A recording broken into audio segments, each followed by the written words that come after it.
تنوع غذایی شمالیای عزیز به ویژه گیلانیا انقدر زیاده که اگه تصمیم بگیری هر روز یه غذای جدید گیلانی درست کنی، حالا غذاهاشون تموم نمیشه. امروز میخوایم دختر لوس گیلانی رو با هم درست کنیم که یه غذای سنتی و اصیل گیلانه که شباهت زیادی هم به میرزا قاسمی داره. پس برو بریم.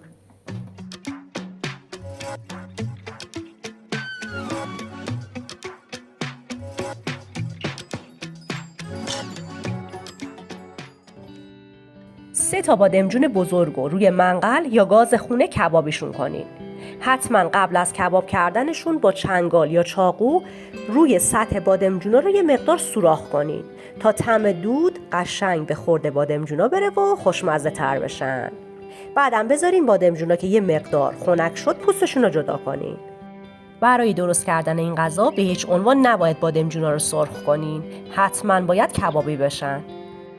بعد از اینکه پوست بادمجون رو گرفتیم ساتوریشون میکنیم تا کاملا له و یه دست بشن. البته میتونین به جای ساتوری کردن با گوشتکوب هم بادمجون رو له کنین، فرقی نمیکنه. این مقدار موادی که من دارم باهاش این غذا رو درست میکنم برای 3 نفر کافیه.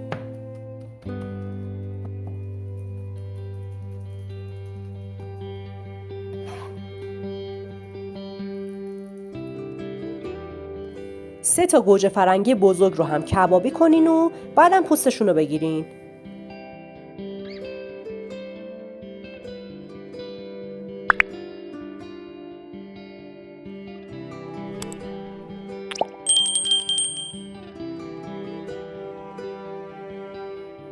گوجه ها رو هم مثل بادمجونا هم میتونین ساتوری کنین و هم میتونین مثل من با گوشتکوب بکوبین تا له و یه دست بشن. اگه خواستین از گوشتکوب استفاده کنین حتما قبلش گوجه ها رو تیکه تیکه کنین تا راحت تر کوبیده بشن.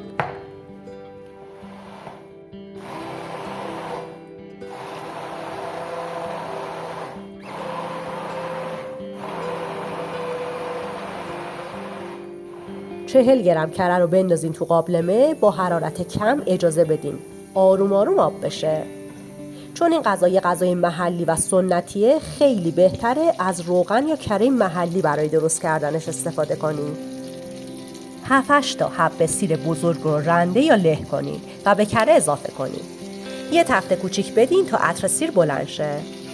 چون سیر سریع میسوزه و غذا رو تلخ میکنه بیشتر از 15 ثانیه لازم نیست تفتش بدین.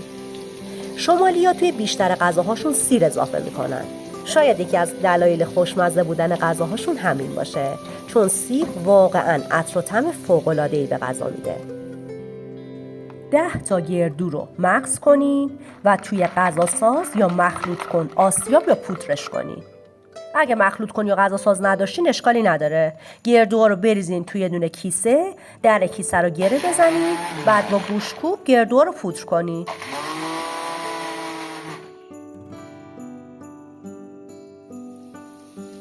گردوهای آسیاب شده رو به کره و سیر اضافه کنین و یه تفته کوتاه بدین تا گردوها با حرارت یه مقدار داغ بشن.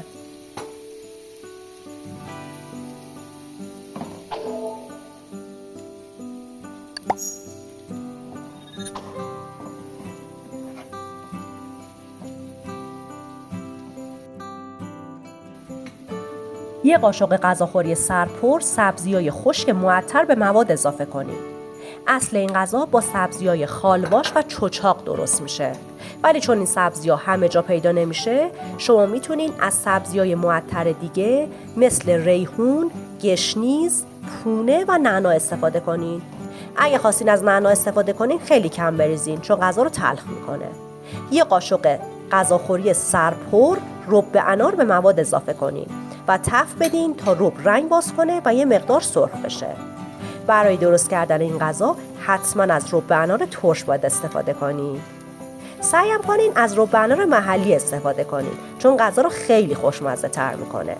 بعضیا به جای رب انار از آب قوره یا آب نارنج هم استفاده میکنن.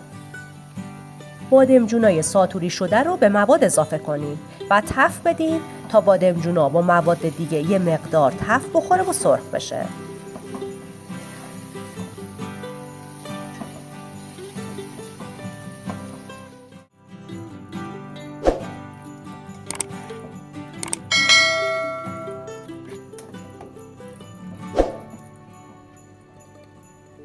گوجه های کبابی رو هم که پوره کرده بودین و به مواد اضافه کنین و تفت بدین تا مواد با هم کامل ترکیب بشه. چون این غذا کاملا گیاهیه، گیاهخوارای عزیزم میتونن توی رژیم غذاییشون این غذا رو داشته باشن و من پیشنهاد میکنم حتما یه بار این غذا رو امتحان کنین چون واقعا خوشمزه است. یه قاشق مرباخوری سرخالی نمک، نصف قاشق مرباخوری فلفل سیاه و نصف قاشق مرباخوری زردچوبه به مواد اضافه کنین. تفت بدین تا عطر ادویه ها توی غذا پخش بشه. توی دستور اصلی این غذا از گلپر هم استفاده میشه، ولی من چون خودم طعم گلپر رو توی غذا اصلا دوست ندارم نریختم. شما اگر با گلپر مشکلی ندارین حتما استفاده کنین. شما میتونین این غذا رو هم به عنوان غذای اصلی و هم به عنوان پیش غذا سروش کنین. در قابلمه رو بذارین با حرارت ملایم نیم ساعت بمونه تا طعم مواد کامل به خورد هم بره و غذامون جا بیفته. اینم از دختر لوس گیلانی. دلیل اسم این غذا رو من نمیدونم. اگه گیلانیای عزیز میدونن توی کامنت ها برام بنویسین که چرا اسم این غذا دختر لوس گیلانه. شما این غذا رو هم با برنج و هم با نون میتونین سرو کنین. این غذا به جرئت یکی از خوشمزه ترین غذاهای شمالیه. البته از نظر من. دم تمام گیلانیای عزیز گرم با این همه غذاهای متنوع و خوشمزه‌ای که دارین.